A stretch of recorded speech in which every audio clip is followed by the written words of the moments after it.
The type of work that we've done with cannabis, protected cropping hub, which essentially encompasses hemp.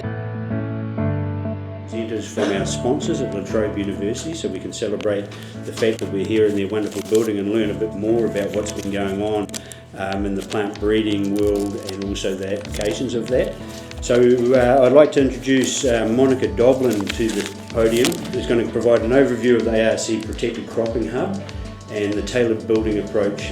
What we can do with all this agricultural waste might get a mention, some collaboration type topics, but really it's about the capabilities and the transformative applications for the Australian hemp industry. So we would like to hear from that, and I'm sure some farmers will be interested to hear what's going on in this speech as well. So welcome, Monika. Thank you.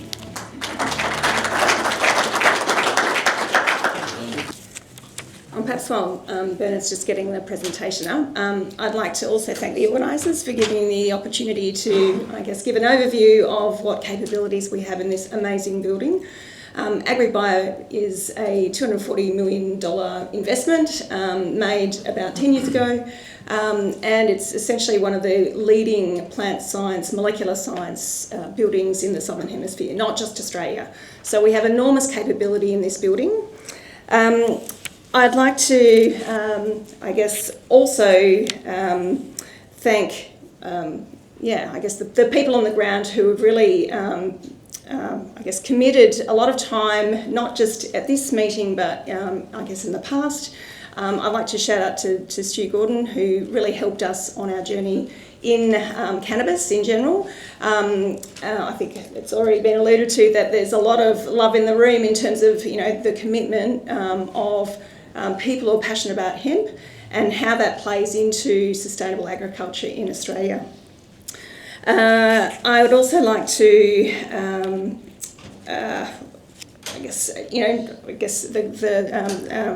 Honourable Senator has sort of alluded to, we need to find what our, where our niche sits. And for us, we are a research and education provider at the university, and that's what we want to fill for the hemp industry.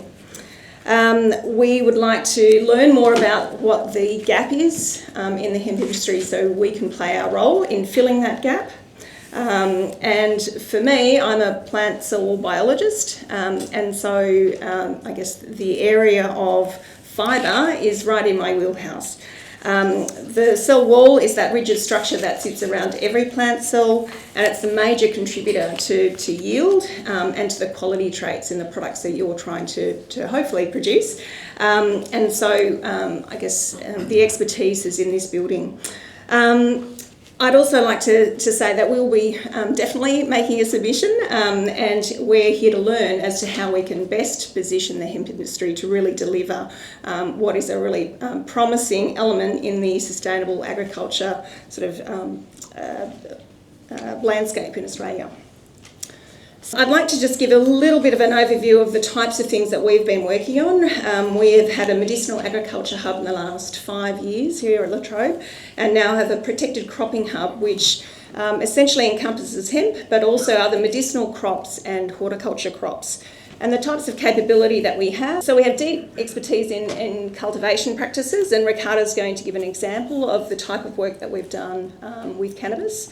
But we have fantastic plant phenotyping capabilities. So this is non-invasive imaging that we can essentially capture from plants to help us analyse what's going on the inside. Again, Ricardo's got some information about that. We have enormous analytical capabilities here in the building, including extraction, all of the omics capabilities, so genomics, if you've heard of that. We've also done some molecular discovery, so understanding the genes that underlie some of the traits. We also have an eye on some of the pests and pathogens that infect cannabis, and are very interested in this biomass utilisation process. So obviously each industry captures a particular part of a plant, and we're interested in what we can do with the stuff that's left over, if you like. What byproducts can we utilise from that and really amplify the value add to agricultural waste. The idea here, I guess, is that we're actually filling this gap between, using the genetic diversity that is available in cannabis and really trying to amplify and lessen the gap to essentially yield potential. So really trying to maximise what we can get out of the diversity that we have, and there is a lot in cannabis, as you'll know. Okay, so just some examples of the types of things that we've looked at. Here are some traits that might be desirable from the hemp industry. Looking at plant architecture, things like auto-flowering, disease resistance. We've done quite a bit on the nutrient optimisation side that Ricardo will talk to you about, and we have established a capability in breeding. So we can cross self plants, we can grow things in culture, and that helps us enable, understanding what is going on in the plant at a very deep level. These are some pictures of our phenotyping capability. So we have various compartments in which we can grow plants and then also image them. And the idea is that we cover a very broad spectral range, so not just the visible light. And in doing so, we can essentially query that information and find out information about plants without actually having to break them open and do a deep molecular characterisation, which takes time.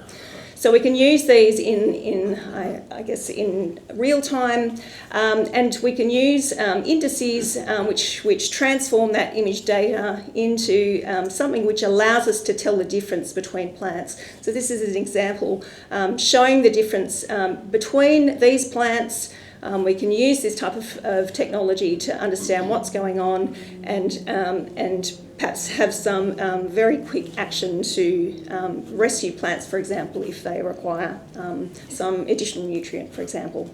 So we have a large-scale capability that we've built over the last 5 years, where we've got compartments which have these types of camera systems. You can see one here. And essentially we're really able now to use this information to monitor plant morphology, health, yield in real time. And the intent is that we're actually building handheld devices in a way that can be taken into the field. So I guess the proxy that we observe in using these technologies can be enabled in a very simple product that a farmer can use. One other aspect that we've, looked at is the pathogens that impact cannabis. And here's an example of the hop latent viroid phenotype, so what a plant looks like. You can see it's slightly different, obviously, when it has this particular viroid. And we've got technologies now that we can essentially extract a small amount of root material, are able to do a very quick PCR-based assay, so a molecular assay, and within half an hour we have a result to confirm the presence of a pathogen. So oftentimes you might find something in the field that looks odd. It might take quite a long time to get a result from a testing lab, and we can do this now in quick time. So this is just one example of the types of things that we are planning to deliver, not just for the hemp industry, but also for agriculture in general. A topic that we are now getting more deeply into is looking at biomass utilisation. So here are two hemp varieties, quite different in form, and we can do deep characterisation of, the bast fibres on the outer part of the bark of the hemp stem, and also then looking at the herd. And so we have capabilities here, and also have partners at other research institutions, Deakin and the University of Melbourne, so we can actually do these deep characterisations. I'd like to end by saying that we are also very committed to a collaborative approach to our research. We will hopefully be able to learn a lot more and be able to align our research questions to help the hemp industry into the future. I'd like to thank our sponsors, our sort of partners, in the Protected Cropping Hub, I'll take any questions outside of this session, and I'm going to hand over to Ricardo to give you a bit more of an insight into the plants.